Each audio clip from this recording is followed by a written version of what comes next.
Stephen A. Smith said that Luka was the most important person in the series. We agree with that. Let's start off with, though, is Luka the best player in the series? Is Luka better than Kawhi Leonard?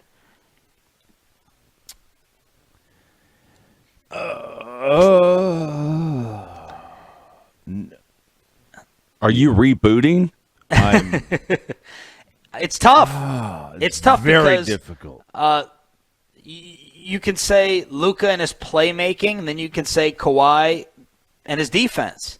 You can say Kawhi mid-range is unstoppable. Luka offensively and passing to others is unstoppable. I think if I had one for the next 10 years, 5 years, whatever amount of time, I think I would pick Luka because of the passing, especially, the leadership stuff too. I don't know what type of leader Luka is. I don't know. I think we know that Kawhi is not a good leader. That's why they brought in Rondo, who's going to make things even chippier in this series. But, Kawhi Leonard was in that race with LeBron and Giannis as the best player in the league over the past 2 or 3 seasons. Winning that Toronto championship was his Dirk moment. That was his Dirk title. To take the Raptors to the title with no clear number 2. You won it with Kyle Lowry and who's the other big man? Siakam. And Pascal Siakam. It's tough, but I think I'm taking Luka because of the passing and making others better. Well, over the next 10 years, I'd probably 5 years. Luka. Call it 5. Even still, probably Luka. But now it's Kawhi. It may not be that much of a gap, but it's Kawhi. I'm just looking at, like Luka's player efficiency rating is 25.3. Kawhi's is 26. So close, but Kawhi still got it. Win shares. 8.8 for Kawhi, 7.7 for Luka. So that's a full win. He's worth a full more win over the course of a season. And Kawhi doesn't play that many games.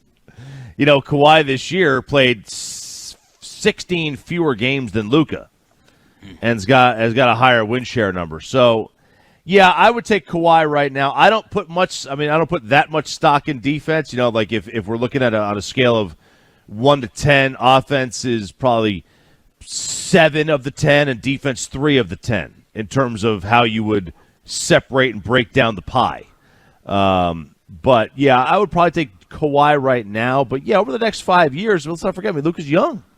And Kawhi's been in the league now a decade. More. Yeah.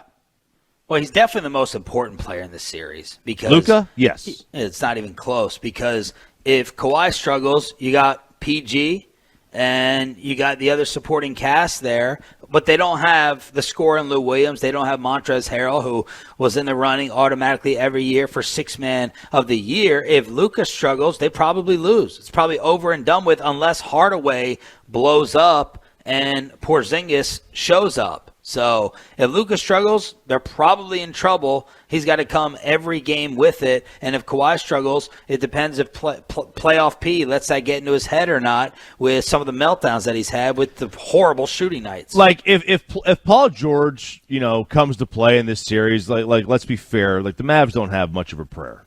Right. If Paul George comes to play. And look, maybe the bubble messed with him. Maybe he was flat.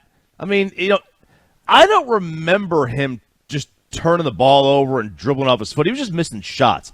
I could deal with that. I could deal with a guy missing shots. I could deal with a guy going up to the plate and striking out. When you're booting ground balls, it's a little different, right? Now everything's in your head. You're making mental errors. So maybe Paul was just had a bad series. I could deal with that. Is Paul George the most important player in the series? For his team, yes. No, just period. Yeah, you know what you're going to get from Luka. You know what you're going to get from Kawhi, and then it's Paul George versus KP. Well, yeah. And quite frankly, the KP issue is health. It's not even play. I'd know KP if he plays, he'll score. How much is he going to score? I don't know. What 18? Is automatic. Okay. How good is that? I think it's pretty good. I think that's pretty good. I need more from my 2 though versus 18 points. Like I expect 18 from Hardaway. And I need KP to give me over 20. Paul's scoring 23 a game. To go along with Kawhi, it's like 18 to me is not enough. It's not. Maybe he gets you 22 a game. I have no. I mean, like last year in the playoffs, he was really good in the postseason last year when he played, and he didn't get kicked out, or he got kicked out. He got kicked out of a game. Yeah, I mean, but 18, 20 points, somewhere in there. I mean, I don't know. I mean, the leading scorer is going to get you the one's going to get you 28 to 30. How close is the 2 to the 1? On these super teams, they're very close. On most teams, the 2 is quite a bit different than the 1. If they get 18 from Hardaway and Richardson's in double figures, that's the other thing. You've got to figure out, you're going to have your 2 best defensive players in Finney and Richardson outside of Maxey, who knows who you can play. I mean, if those guys can get into double figures and play great defense, we got a different series on our hands.